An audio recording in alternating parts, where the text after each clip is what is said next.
नेता प्रतिपक्ष थे आप, अब सत्ता में आ गए हैं। मतलब आज से जब हम लोग अयोध्या में मिले थे तो उस समय आप नेता प्रतिपक्ष थे, अभी दिल्ली में मिले हैं तो सत्ता में आ गए हैं। तो सत्ता में जब आ गए हैं, बिहार में बार बार सरकारें बदल रही है, क्या करेंगे सत्ता में आके? दरभंगा वाला एम्स बिल्कुल बनेगा। कब बनेगा?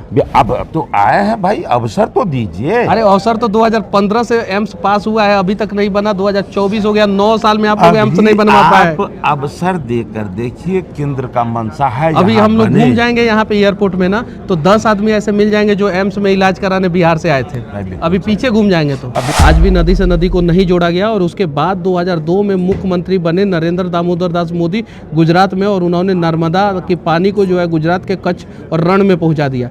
बिहार में नदियों को नदियों से क्यों नहीं जोड़ा गया? ये सोच नहीं ना कीजिएगा आप लोग।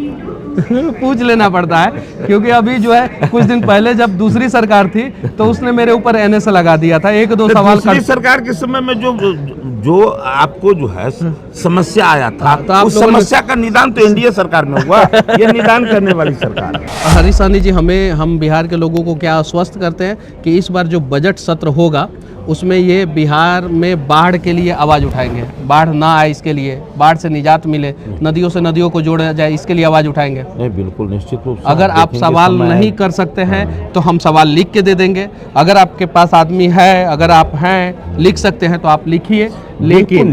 लेकिन वीडियो मुझे चाहिए। विधानसभा में आप आवाज़ उठा रहे हैं बाढ़ से बिहार को बचाने वाला। बिहार के एमएलसी हरीश सहनी जी अभी मुझे मिले हुए हैं, और नेता प्रतिपक्ष हुआ करते थे कुछ दिन पहले, अब नेता पक्ष हो गए हैं, और शायद भविष्य में मंत्री भी बन सकते हैं ये। तो इनसे हम लोग कुछ बात करेंगे। उससे पहले हम लोग दिल्ली एयरपोर्ट पे हैं, और दिल्ली का एयरपोर्ट जो है बहुत भव्य है। यहाँ पे 3 टर्मिनल है। बिहार के विकास पे बात करेंगे, रोजगार पे बात करेंगे। साथ ही साथ विधायक जी लोग तो हवाई जहाज़ से उड़ के इधर से उधर चले जाते हैं, लेकिन हमारे यहाँ के मजदूर लोग जो है ट्रेनों में भर भर के, बोरी की तरह भर भर के जाने के लिए मजबूर हो जाते हैं। उन सब चीज़ों पे बातचीत करेंगे। बीजेपी के एमएलसी है बिहार के। स्वागत है दिल्ली एयरपोर्ट पे आपका, टर्मिनल 2 पे। क्या कहना चाहते हैं बिहार के रोजगार के बारे में? बिहार के रोजगार की जो बात है, ये बात बिल्कुल सत्य है कि आप लोग रोजगार नहीं दे पाए। बिल्कुल सत्य है कि लंबे समयों से बिहार में रोजगार का अभाव रहा। इसके पीछे रीजन ये भी रहा कि बिहार में जिस तरह की सरकारें बनी, आप लोग भी तो थे जब हम थे, तब परिवर्तन भी हुआ था। इन विषयों को बिहार नहीं पूरे देश स्वीकार करते हैं। गलत बात बता दे, हम ना मानबो। जिस समय में भारतीय जनता पार्टी गठबंधन किया था, उस समय पूरे देश में बिहार को जंगल राज का उपाधि मिला था। नीतीश कुमार जी को आप किस नज़र से देखते हैं? बता देता हूँ। उस समय में आप लॉ एंड ऑर्डर की बात करें, शिक्षा, अच्छा, नेता विपक्ष थे, नेता प्रतिपक्ष थे आप, अब सत्ता में आ गए हैं। मतलब आज से जब हम लोग अयोध्या में मिले थे तो उस समय आप नेता प्रतिपक्ष थे, अभी दिल्ली में मिले हैं तो सत्ता में आ गए हैं। तो सत्ता में जब आ गए हैं, बिहार में बार बार सरकारें बदल रही है, क्या करेंगे सत्ता में आके? सत्ता में जिस तरह से अवसर मिला, अवसर किसके लिए मिला है? बिहार के जनता के लिए अवसर मिला है? बिहार के जनता के लिए। आप लोगों को अपने लिए मिला है? यदि हम ऐसे बोलते हैं तो शायद ये न्यायोचित नहीं होगा। इसलिए कि बिहार के एक एक जनता गवाह है, देश के लोग गवाह है कि जब एनडीए गठबंधन की सरकारें बनी तो फिर परिवर्तन हुआ।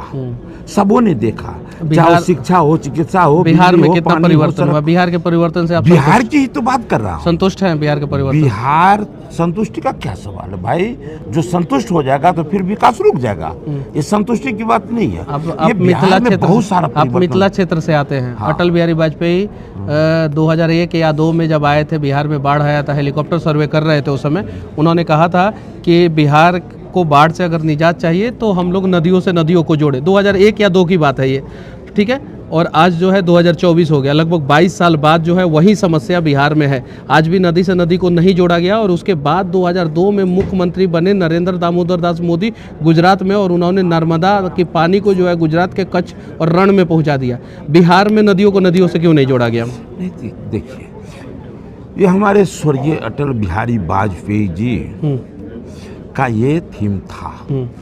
थीम था हाँ, उस समय में और आप बताए लोगों का थे। थीम नहीं है। बता ना वो उनका, लेकिन उसके बाद आपको लगा कि ये बात होना ही चाहिए तो अच्छा, एक नाम बताइए, बिहार का किसी एक विधायक, किसी एक मंत्री, किसी एक सांसद का नाम बताइए जो संसद भवन में या विधानसभा में नदी से नदी को जोड़ने के लिए आवाज उठाया हो। एक आदमी का नाम बताइए, सिंगल व्यक्ति, सिंगल नेता का नाम बताइए। बिहार का सबसे बड़ा समस्या क्या है?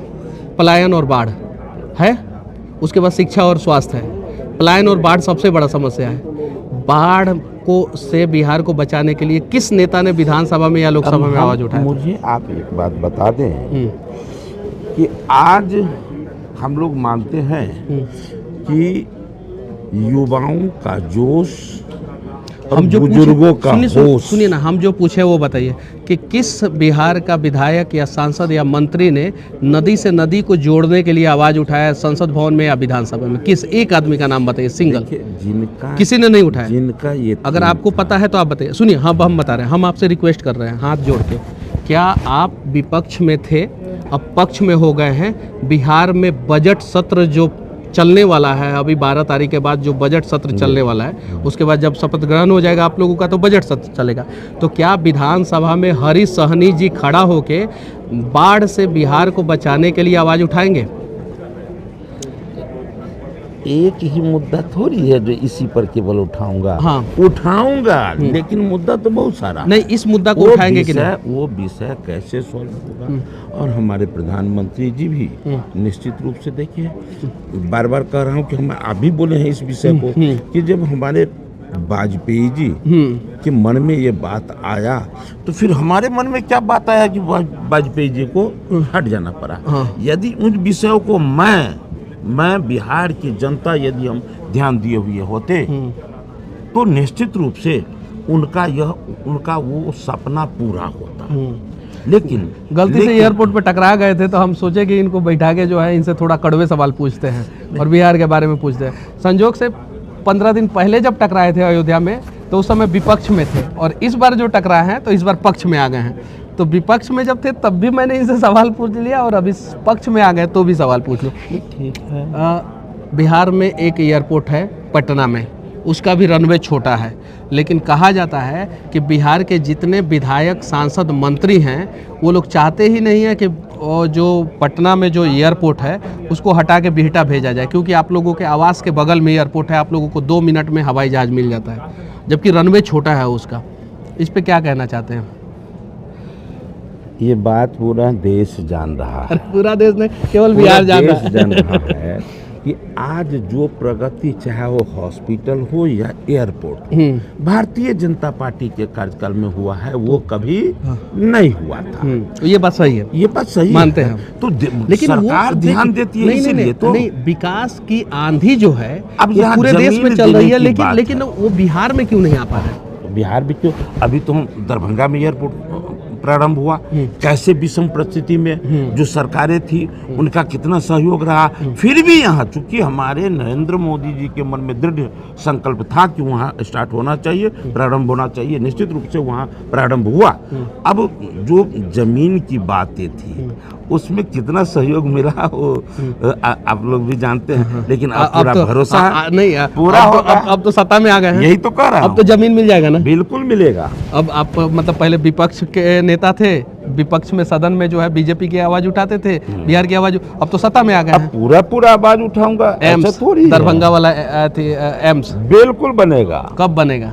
अब तो आया है भाई, अवसर तो दीजिए। अरे अवसर तो 2015 से एम्स पास हुआ है, अभी तक नहीं बना, 2024 हो गया, 9 साल में आप लोग एम्स नहीं बनवा पाए। अवसर देकर देखिए, केंद्र का मंशा है। अभी हम लोग घूम जाएंगे यहाँ पे एयरपोर्ट में ना, तो 10 आदमी ऐसे मिल जाएंगे जो एम्स में इलाज कराने बिहार से आए थे, अभी पीछे घूम जाएंगे तो। बिल्कुल सही बात, सही है कि नहीं? तो कब बनवा रहे हैं एम्स? हम लोग तो चाह ही रहे हैं। अरे चाहने से नहीं, बनवा कब रहे हैं? प्रदर्शन किए हैं, उससे नहीं काम चलेगा, किए हैं, उससे काम नहीं चलेगा। क्या कहते हैं, ब्लॉक से लेके, जिला से लेके प्रदेश तक ना ना ना बनवा कर रहे हैं। तब बनवाते, तो अब तो अवसर मिला है, आया ही हूँ, हाँ। तो भाई कम से कम बागडोर संभालने तो दीजिए, कितना दिन? परिणाम देख लीजिए। 9 साल हो गया, अभी तक न्यू भी नहीं पड़ा है। फिर 9 साल हमें क्यों जोड़ रहे हैं? अरे 9 साल में 5 साल तो आप लोग भी 6 साल रहे अरे हैं। उसमें तो संघर्ष कर ही रहा हूँ। नहीं, इसलिए कितना दिन में बन ये जाएगा? अवसर दरभंगा मिला एम्स है। कितना दिन में बन जाएगा? दरभंगा एम्स इतने कम समयों में बनेगा कि मिथिलावासी को इसका सुखद एहसास होगा, ये सोलाना तय है। 9 साल में अभी तक न्यू नहीं पढ़ पाया। 2015 में नरेंद्र मोदी जी गोरखपुर एम्स का शिलान्यास किए थे, दरभंगा एम्स का भी। जम्मू कश्मीर में भी एम्स बन गया, लेकिन अभी तक दरभंगा एम्स नहीं बना। सरकार बदलते गया, इस वजह से शायद से बिहार का सबसे बड़ा समस्या है बाढ़, और उत्तर बिहार का, और वो बाढ़ के गढ़ से ये आते हैं। तो उम्मीद है कि बिहार का कोई भी व्यक्ति जो है सदन में जो है, चाहे वो लोकसभा में हो, विधानसभा में हो, विधान परिषद में हो, राज्यसभा में हो, नदियों से नदियों को जोड़ने के लिए आवाज़ उठाए, ताकि अगर नदियों से नदियों को जोड़ दिया जाएगा तो बिहार का आधा समस्या का समाधान हो जाएगा। इस बात से सहमत है कि नहीं आप? बिल्कुल बिल्कुल सहमत हूँ। हाँ, बिल्कुल सहमत हूँ। अगर हाइड्रो पावर प्लांट बन जाए नदियों पे तो शायद जो है बहुत सारे युवाओं को रोजगार भी मिल जाएगा, ये चीज़ें हैं। और बीजेपी के एमएलसी हैं, और इनसे भी मैं कड़वा सवाल पूछ रहा हूँ। मैं हर किसी से पूछता हूँ, लेकिन कुछ लोग जो है वो मेरे ऊपर एनए लगा देते हैं। आप लोग एनए नहीं ना लगाएंगे? पत्रकार अगर कड़वा सवाल पूछ देगा तो? मैं तो इन बातों के लिए मेरे मन में भी रहता है कि देश का ये चौथे स्तंभ है, बोलने की आज़ादी 100% होनी चाहिए।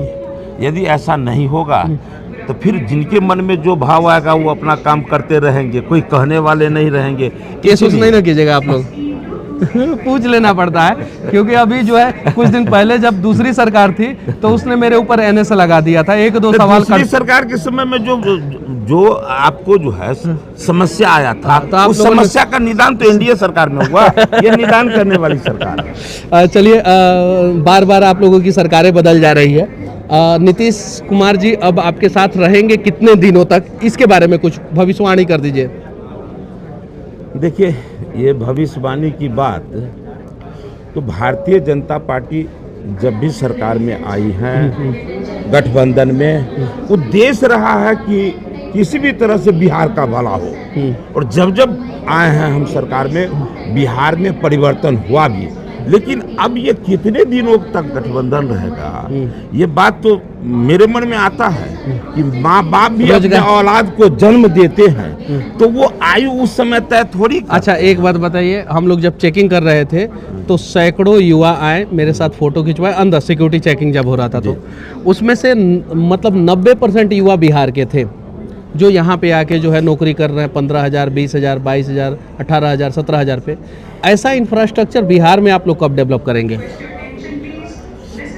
अब सर जो मिलेगा मिल चुका है, वो काम पूरा होगा। लेकिन हमारे प्रधानमंत्री जी वो तो कहते हैं कि नौकरी नहीं रोजगार। मोदी नौकरी मतलब स्वयं, और रोजगार मतलब आप दूसरे को भी रोजगार देने का आपको अवसर मिल रहा है। तो कब ये अवसर पैदा करेंगे बिहार में? अच्छा, एक बात कहिए, आज से पहले आपने जो कौशल विकास योजना देखा वो क्या था? मोदी जी युवाओं को एक धरातल पे बिहार में मोदी जी की योजनाएं उतनी कारगर नहीं हो पाती है जितना यूपी में, जितना एमपी में, जितना गुजरात में, जितना महाराष्ट्र में होता है। तो बिहार में क्यों नहीं हो पाता? इसका उद्देश्य, इसका कारण भी आप समझ रहे हैं। अब मुझे विश्वास है, भरोसा है कि हम गवर्नमेंट में आए हैं, सरकार में आए हैं, निश्चित रूप से प्रधानमंत्री जी के सारे उन सपनों को अब साकार होगा, लोगों को उसका लाभ मिलेगा।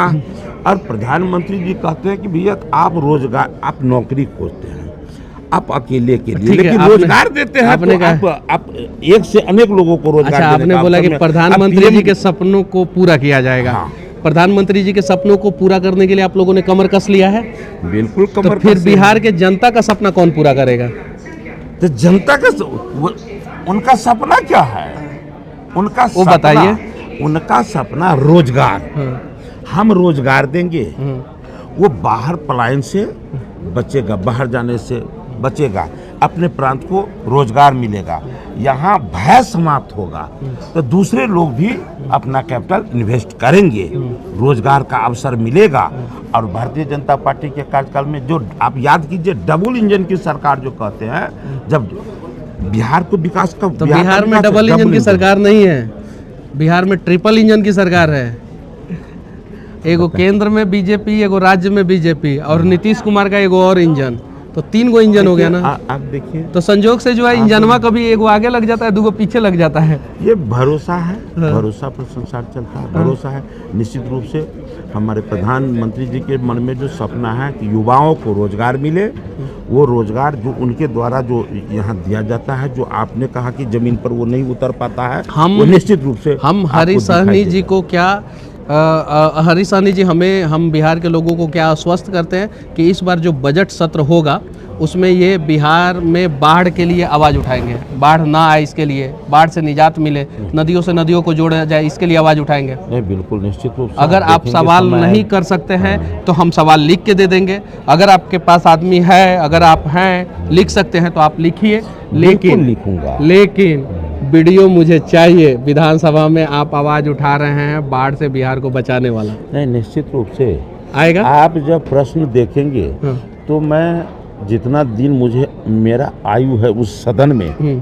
तो आप देखेंगे कि किसी से कम मेरा नहीं, तभी तो आपको नेता प्रतिपक्ष बनाया गया था। नेता प्रतिपक्ष ऐसे ही किसी को नहीं बना दिया जाता, वैसे लोगों को बनाया जाता है जो बोलते हैं, जो अपनी पार्टी की बात, अपनी जनता की बात रखते हैं। लेकिन हम उम्मीद करेंगे कि अब आप विपक्ष से पक्ष में आ गए हैं, अब बिहार को बाढ़ से बचाने के लिए इस बजट सत्र में जो है ना आवाज़ उठाएंगे, और कुछ बजट जो है वो नदी से नदी को जोड़ने के लिए पास रखा जाएगा। चलिए, आपको भी इन बातों के लिए शुभकामना कि आप इन विषयों को रख रहे हैं। लेकिन ऐसा जो अपेक्षा है लोगों, बिहार के लोगों को, उन सारे अपेक्षाओं पर ये सरकार खरा होते आपको नजर आएगा। चलिए, हमें किसी भी पार्टी के कोई भी नेता मिलेंगे, सत्ता के सिंहासन पे जो भी बैठा रहेगा उससे हम कड़वे सवाल पूछेंगे।